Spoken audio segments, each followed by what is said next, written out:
Hey guys, this is Mir from Mobisium, and in today's video, I'll be reviewing Vivo's V11 Pro.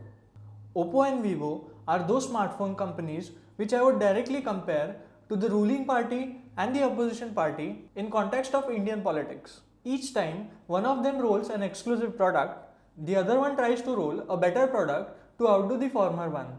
For example, when Vivo introduced Vivo Next, it had a moving camera module which popped out every time you wanted to click selfies. So Oppo came up with Oppo Find X, which had moving camera module too. Same goes with the fingerprint scanner embedded into the screen. First we saw it on Vivo X21 and later on we saw it on Oppo R17. Now the only fight that we see today is to make the notch minimal. Not long time ago we had the Oppo F9 Pro which had the teardrop notch design. Yes, Vivo V11 Pro has copied the same design and tried to make a better product. But let's see if it has done good or not. Vivo V11 Pro is surely faster than the Oppo F9 Pro. It has better camera and in-display fingerprint sensor. But should you buy it? So at the end of this video, I'll be telling you the pros and cons of Vivo V11 Pro, which will help you in making a decision whether to buy it or not. So let's review Vivo V11 Pro in detail. When it comes to build and design, Vivo V11 Pro employs a dual-tone blue and purple color scheme which makes it look premium on every viewing angle. The build material used on the backside is plastic and the phone feels light in hand. The frame looks like it is made up of metal and it is a nice flashy phone which looks to be durable as well. The phone has dual camera setup which is aligned vertically on the backside. Now let's talk about the display of Vivo V11 Pro. We have a huge Super AMOLED display of 6.4 inch which is protected by Gorilla Glass 3. The in-display fingerprint sensor needs an OLED panel for it to work, and I believe that Vivo has embedded this panel neatly on V11 Pro. The images and videos on the phone appear to be sharp and crisp. The Vivo V11 Pro has a screen-to-body ratio of 91.26%. The chin of the phone is perhaps the smallest I have ever seen on any phone till now, and it is certainly smaller than the OnePlus 6 and F9 Pro. The phone has Hello Full View display which stands to indicate specifically at the teardrop notch design and nothing else. All in all, the display is exceptional and it is easily readable in bright sunlight.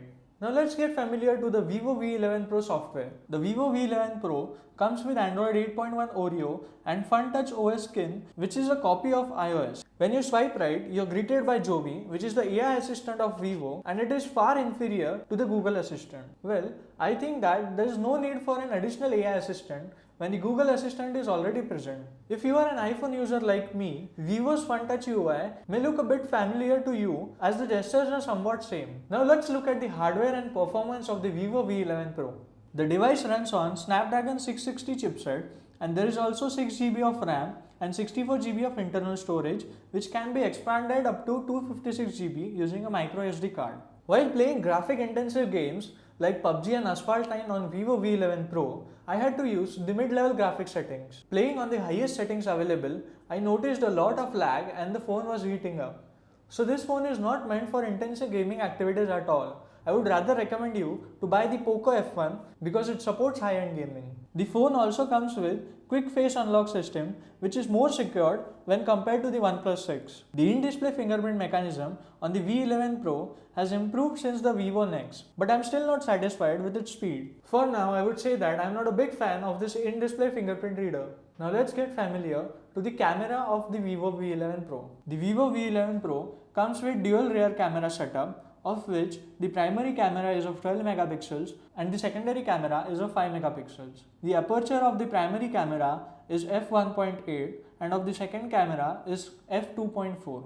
On the front, you have a 25 megapixel selfie camera which is placed inside the teardrop notch. My experience with the Vivo V11 Pro camera has been great in daytime, but at night the camera is unable to focus properly, so there is a lot of noise in the pictures taken at night. The Vivo V11 Pro certainly takes good pictures, but I think that it has average performance in the camera department. The Vivo V11 Pro has a huge battery of 3400 mAh. This battery will easily last through the day even after intensive YouTube streaming, playing PUBG and shooting videos. The Vivo 11 Pro comes with dual engine quick charge, which is likely competing against the OnePlus Dash Charge technology. So before we jump into the conclusion, let me tell you about the pros and cons of this phone. So firstly, I would tell you about the pros of the Vivo V11 Pro. The Vivo V11 Pro has beautiful Super AMOLED display, it has in-display fingerprint scanner, and lastly, it has a fantastic selfie camera. Talking about the cons of Vivo V11 Pro, the low light photography is absolutely poor on this phone. When it comes to UI, it has a very bad UI, which I think Vivo should work on.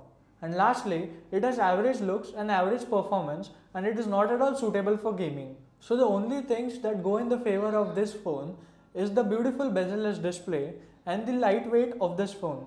The camera on Vivo V11 Pro is nice, but you can take better photos on the OnePlus 6. So finally, should you buy it? If you take a lot of selfies and don't do a lot of performance intensive activities on your device, so you should go for the Vivo V11 Pro. But if you are bothered about how good your phone looks or you are into gaming, you should go for the Oppo F9 Pro, which in my opinion is the best phone available for the price tag of Rs 30,000. So this was our full review of the Vivo V11 Pro. If you like this video, please hit the like button and subscribe to our channel. Till then, see ya.